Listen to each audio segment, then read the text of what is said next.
കേരളത്തിലെ കോൺഗ്രസ് സ്വീകരിക്കുന്നത് ബി.ജെ.പിയുടെ നിലപാടെന്ന് സി.പി.എം സംസ്ഥാന സെക്രട്ടറി എം.വി. ഗോവിന്ദൻ അമൃത വാർത്തകളോട് പറഞ്ഞു. ഫെഡറലിസത്തെ തകർക്കുന്ന കേന്ദ്ര നിലപാടിനെതിരെ മതേതര ജനാധിപത്യ പാർട്ടികളുടെ കൂട്ടായ്മ രൂപം കൊള്ളുന്നതിനുള്ള സാഹചര്യമാണെന്നും അദ്ദേഹം കൂട്ടിച്ചേർത്തു.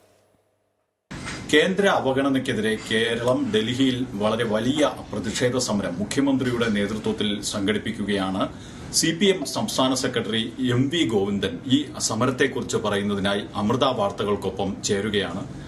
ഏത് സാഹചര്യത്തിലാണ് കേരളം ഇത്രയും വലിയ ഒരു പ്രക്ഷോഭത്തിലേക്ക് നീങ്ങിയത്? കേരളത്തോട് മാത്രമല്ല, ബി.ജെ.പിയേതര ഗവൺമെന്റുകളോടെല്ലാം സാമ്പത്തിക ഉപരോധത്തിന്റെ ഒരു നിലപാടാണ് കേന്ദ്ര ഗവൺമെന്റ് എടുത്തുകൊണ്ടിരിക്കുന്നത്. നമുക്ക് 10ാം ധനകാര്യ കമ്മീഷന്റെ കാലത്ത് 3.9% ആണോഹരി വരുമാനത്തിന്റെ ഭാഗമായിട്ട് പൊതുവെ ഇൻഡെക്സ് കണക്കാക്കിയിട്ട് നൽകിയിരുന്നു. അതിപ്പോഴ് 1.9% ചുരുക്കിയിരിക്കുകയാണ്. ഏതാണ്ട് 18,000-ലധികം കോടി രൂപ ഓരോ വർഷവും നഷ്ടപ്പെടുകയാണ്.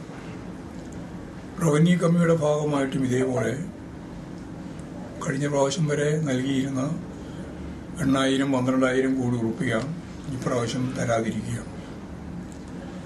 അതുപോലെ തന്നെ കേരളത്തിന്റെ പദ്ധതി വിഹിതത്തിന് പുറമെ കേന്ദ്രാവിഷ്കൃത പദ്ധതിയുമായിട്ട് ബന്ധപ്പെട്ട് ഞങ്ങൾക്ക് നൽകേണ്ടിയിരുന്ന കേന്ദ്രം തരേണ്ടുന്ന പണം തരാതിരിക്കുകയാണ്.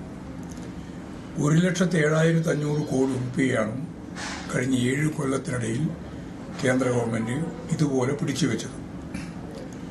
GST നഷ്ടപരിഹാരവും അതേപോലെ തന്നെ ഒഴിവാക്കിയിരിക്കുകയാണ്. ഇങ്ങനെ കേരളത്തിലെ ജനങ്ങൾക്ക് 62 ലക്ഷം ആളുകൾക്ക് 1,600 രൂപ പ്രകാരം മാസാമാസം ക്ഷേമ പെൻഷൻ കൊടുക്കുന്നൊരു സംസ്ഥാനമാണ് കേരളം. അവരുടെ പെൻഷൻ 2,500 രൂപയാക്കി വർദ്ധിപ്പിക്കണമെന്ന് ഞങ്ങൾ കൃത്യമായിട്ട് പറഞ്ഞാണ്. അതുപോലെ അധ്യാപകരുടെയും ജീവനക്കാരുടെയും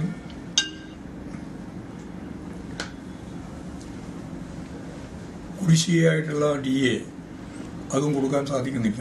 ഇപ്പോൾ ഒരു ഗഡുവാണ് ഇപ്പം പ്രഖ്യാപിച്ചത്. 18% കുടിശ്ശികയായിട്ട് നിൽക്കുകയാണ്. ഇപ്പോൾ പെൻഷൻകാർക്കും കൊടുക്കാൻ സാധിക്കുന്നില്ല. സബ്സിഡി സാധനങ്ങൾ, നിത്യോപയോഗ സാധനങ്ങളുടെ വില വർധനവിനെ നല്ലതുപോലെ പിടിച്ചു നിർത്തിയിട്ടുള്ള ഒരു സംവിധാനമാണ് യഥാർത്ഥത്തിൽ കേരളത്തിലുള്ളത്. പക്ഷേ ആ സാധനങ്ങൾ എത്തിക്കുന്നതിനും സബ്സിഡി നൽകുന്നതിനും സാധിക്കാത്ത സാഹചര്യമാണ് രൂപപ്പെട്ടു വന്നിട്ടുള്ളത്. എന്ന് പറഞ്ഞാൽ കേരളത്തോട് കാണിക്കുന്ന അവഗണന എന്ന് പറഞ്ഞ് ജനങ്ങളോട് കാണിക്കുന്ന അവഗണനയാണ്. അതിനെതിരായിട്ട് നിരവധിയായ സന്ദർഭങ്ങളിൽ ഗവൺമെന്റിനോട് പറഞ്ഞു. കേരളത്തിലെ പ്രതിപക്ഷ പാർട്ടി ഉൾപ്പെടെയുള്ള എല്ലാവരുമായിട്ട് ഗവൺമെന്റ് ചർച്ച ചെയ്തു. അതിനെ തുടർന്നാണ് നവകേരള സദസ്സ് നടത്തിയത്. അതിൽ കേന്ദ്രം എടുക്കുന്ന നിലപാടും കേരളം എടുക്കുന്ന സമീപനവും എല്ലാം ജനങ്ങളോട് വിശദീകരിച്ചു. അതിന്റെ തുടർച്ചയായിട്ടാണ് ഇവിടെ ഈ സമരം നടത്തണമെന്ന് ഞങ്ങൾ കണ്ടത്. ഞങ്ങൾ സമരം നടത്തണം തീരുമാനിച്ചപ്പോൾ കർണാടക സംസ്ഥാന ഇന്നലെ തന്നെ സമരം ആരംഭിച്ചു. തമിഴ്നാടും സമരത്തിന്റെ ഭാഗമായിട്ടാണ്. നിരവധി സംസ്ഥാനങ്ങൾ ആ രീതിയിൽ സമരപാതയിലൂടെയാണ് മുന്നോട്ടേക്ക് പോകാൻ സാധിക്കുക. കാരണം ഫെഡറൽ സംവിധാനത്തിന് ഈ കേന്ദ്ര ഗവൺമെന്റ് ഒരു വിലയും കൽപ്പിക്കുന്നില്ല.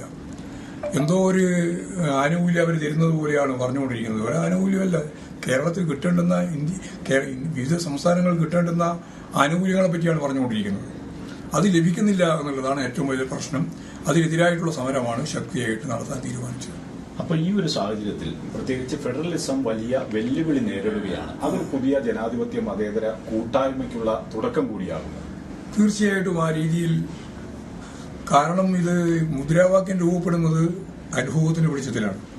തീർച്ചയായിട്ടും ആ രീതിയിലുള്ളൊരു നിലപാട് ഈ ബി.ജെ.പിയേതര ഗവൺമെന്റുകളുടെ ഭാഗമായിട്ട് നിൽക്കുന്ന ഇന്ത്യൻ സംസ്ഥാനങ്ങൾക്കെല്ലാം എടുക്കേണ്ടി വരും എന്നുള്ളത് തന്നെയാണ് സത്യം. ഈ സമരത്തിലേക്ക് ആരൊക്കെയാണ് ക്ഷണിച്ചിട്ടുള്ളതും ആരൊക്കെയാണ് പങ്കെടുക്കുന്നത്? ദേശീയ രാഷ്ട്രീയത്തിലെ വളരെ പ്രധാനപ്പെട്ട നേതാക്കന്മാരൊക്കെ പങ്കെടുക്കും. ആകെ ഒരു മുന്നണി രൂപത്തിലൊന്നുമല്ല ക്ഷണിച്ചിട്ടുള്ളത്. പ്രധാനപ്പെട്ട നേതാക്കന്മാരൊക്കെ പങ്കെടുക്കും എന്ന രീതിയിലാണ് ഇപ്പോൾ പറഞ്ഞിട്ടുള്ളത്. സംസ്ഥാനത്തെ കോൺഗ്രസ് സമീപനത്തെ എങ്ങനെയാണ്?